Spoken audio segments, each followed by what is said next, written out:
Recording music by yourself shouldn't be plug in, hit record, and start stacking infinite layers over a click track. In this episode, I'm diving into two parts of the process that almost nobody talks about. First, pre-production planning. I'll show you how I use a simple spreadsheet to brainstorm exactly what each song really needs before I record a single note. Second, tempo maps. We'll get into why a tempo map can make your tracks feel alive instead of stiff, even if you're recording alone or with remote musicians. I'm not showing you how to build a tempo map today.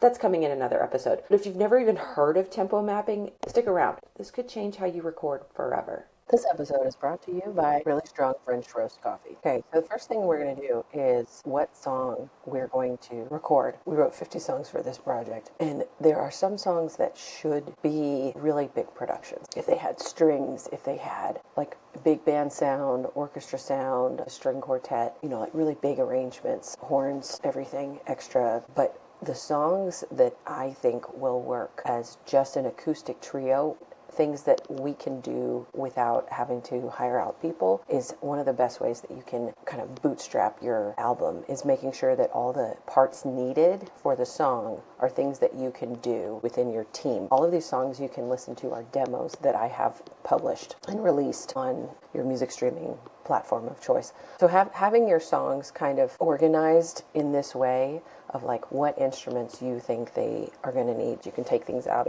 especially if you start recording and you find, this is enough, or this needs something else. But having this pre-production concept of what your songs need is useful. These would work as an acoustic trio, like guitar, bass, drums, vocalist. And then jazz, piano, drums, bass, maybe that would work really well as a big band. And then one of these songs would work as either jazz or rock. Let's take Holiday Hookup, for example. I think it would sound really good with a very energetic acoustic guitar, some drums, like a little bit of rock country sound, and a bass. That's all it really needs. We're going to talk about how to produce a song. First, you write the song. You write the chords, the lyrics, the melody.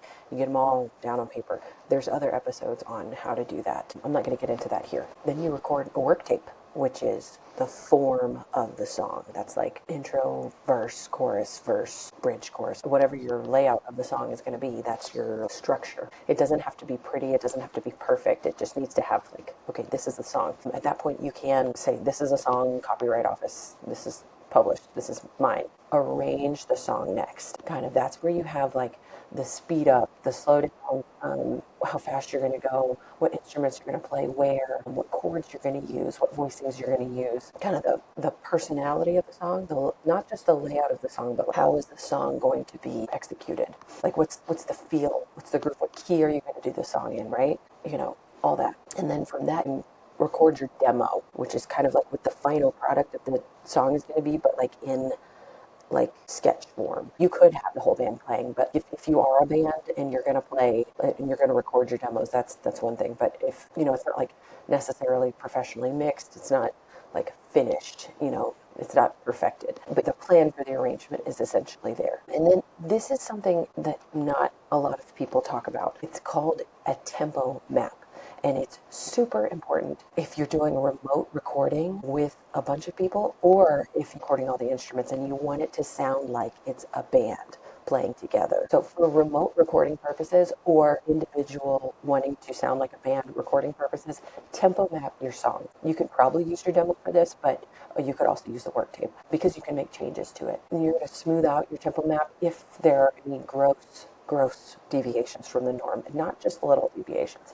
You want your remote musicians or yourself remote musicians to be able to play the song without having to guess where the beats are. But have things that make sense in the tempo map variations that would be natural to a group playing together. For example, if you don't believe me that playing to a tempo map instead of to a grid, I mean grid like a metronomic, no deviations, quarter note equals 120 for the whole song with no changes, for example, whatever your tempo is. If you don't believe me, listen to Rolling Stones' Honky Tonk Women is a good example. It gets faster as the song goes on.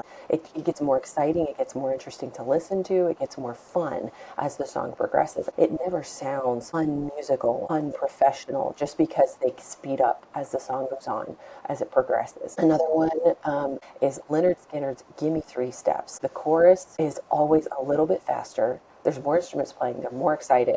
And it doesn't sound unprofessional. It doesn't sound like they're bad musicians. To speed up and slow down as the song goes back and forth between verse and chorus and bridge and everything. Another good example, Leonard Cohen's Hallelujah by Jeff Buckley. If you listen to the introduction, it's very rubato. That's what the tempo maps let you do, is play rubato together and always be together. Another name for a tempo map is a conductor track. It's as if you have a conductor, a virtual conductor. This is how they do film with tempo variations too. Everybody's playing together with no guessing as to, are we going to line up with this frame that we have to play for the movie, which you cannot deviate from, because once the film is edited, they can't change the tempo of the film to fit the music. They have to fit the music to the film, right? So conductor track, tempo map, same thing. So back to Hallelujah, Jeff Buckley. Intro, it has like immaculate tempo variation, right? It's perfect how it should be, but it's not the same all over the place. Movement in your tempo is how you move an audience. You literally move them by moving the tempo on purpose, not staying on a grid forever. Static tempo, it doesn't breathe. There's a click track short from Rick Beato that I just watched, and I can't remember who it was, but I'll find it, where they're talking about, like, if you can play together as a band without a click track, that's really good, because you have a feel. And if the band can't move together, there's a problem. Or if you can't move and groove together with yourself, or it's not to say that learning how to play with a metronome isn't extremely important, because you have to really groove with a metronome, but being able to move the tempo together is really important. So if you're going to have a live band play whatever you're playing and record it live, and the band is good at playing together, you can ditch the tempo map. It is a click track if you've already recorded the demo and then you're doing that and you're going to all play together and that's kind of your outline. It becomes a click track with tempo variations in it. But if you're making a mock-up at home, one by yourself, and you want to have that breath in your song, and you're going to record remotely or record all the parts either with yourself or different players, you need a tempo map so that you can emulate that movement into your song. What's the difference between a tempo map and playing with a metronome or a click track? Unyielding, varying click track. A metronome is stable. A tempo map or conductor track has purposely varying tempos, okay? Can you groove with a metronome? Yes, of course. Can you groove with a tempo map? Yes, and it also moves. So that's why I recommend having tempo variations planned in. I didn't even mention classical music. In classical music, you never have the same tempo. It would be like horrible, unless you're playing a march, right? It would be horrible to have the same tempo for the whole thing throughout. Can you groove with a metronome? Yes. Can you groove with a tempo map? Yes. Also, yes. Can you breathe with a metronome? Not really. Can you breathe with a tempo map? Yes, because it's supposed to.